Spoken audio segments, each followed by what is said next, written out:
เบิกครับเวลา4 โมงกว่าหมอกหนักมากตอน3 โมงกางเต็นท์ยากมาก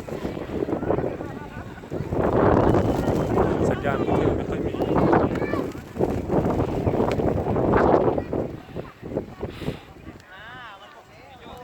ไม่รู้ว่าฝนจะตกหรือเปล่าคื